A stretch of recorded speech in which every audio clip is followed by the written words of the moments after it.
Au TEP à tous, bien-aimés frères et sœurs. Vous savez, euh, Israël a signé un accord avec le Hezbollah pour un cessez-le-feu. Ça y est, les amis, ça commence à... Ça veut dire quelque chose. Israël a signé un accord avec le Hezbollah, mais pas avec le Hamas. Ça suppose qu'avec le Hamas, les opérations vont continuer. On va continuer les frappes, on va continuer à frapper, la guerre va continuer. Mais, question que je veux vous poser, mais pourquoi elle signe l'accord de paix avec le Hezbollah et elle ne signe pas ce même accord avec le Hamas? Il y a un problème. Vous êtes en guerre, vous avez attaqué les deux pays. C'est vrai que le Hezbollah, le Hamas avait commencé, mais ils ont déjà répondu. Au-delà de la réponse, ça a été disproportionnel, comme disait Dominique de Villepin, cet autre criminel, de grand chemin d'ailleurs, un vrai criminel. Et un message qui est là derrière. C'est parce qu'ils ne peuvent pas battre le Hamas, et plutôt le Hezbollah. Ça veut dire que le Hezbollah frappe. Vous savez que depuis qu'ils ont commencé là, à rentrer au Liban, à mener des frappes au Liban, les autres ne les ont pas laissés. Hein. Ils encaissent, ils font plus de dégâts, il y a plus de morts chez eux, mais eux aussi, ils ripostent. Et actuellement, vous savez, dans le nord d'Israël, les habitants, les populations civiles sont en train de fuir. Le commerce est par terre parce que les entreprises n'ont pas de consommateurs puisque les habitants fuient et aussi ils ont des difficultés à produire puisque ils ne trouvent pas des gens qui vont venir travailler. Donc les gens émigrent vers le sud ou le centre. Vous voyez, ce n'est pas une situation confortable. C'est pour dire que on ne règle pas des problèmes de crise aussi graves par la force. Les Nations Unies avaient réglé ce problème-là déjà.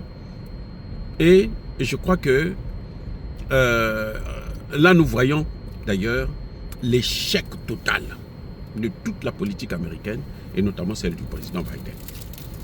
Sa politique, c'est la catastrophe, c'est le chaos.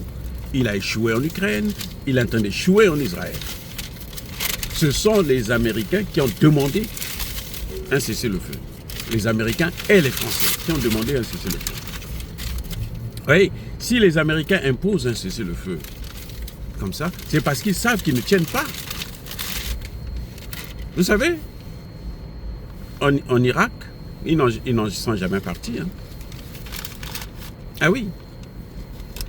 Les Américains n'ont jamais quitté l'Irak. La Libye, ils contrôlent toujours le pétrole libyen. Ça leur appartient d'ailleurs. Mais si vous voyez qu'ils cèdent et ils disent maintenant qu'il faut un cessez-le-feu, ils imposent un cessez-le-feu à Benjamin, mais ça veut dire que ils en ont. Et puis avec les sanctions, là, le mandat d'arrêt contre Benjamin, c'est un problème.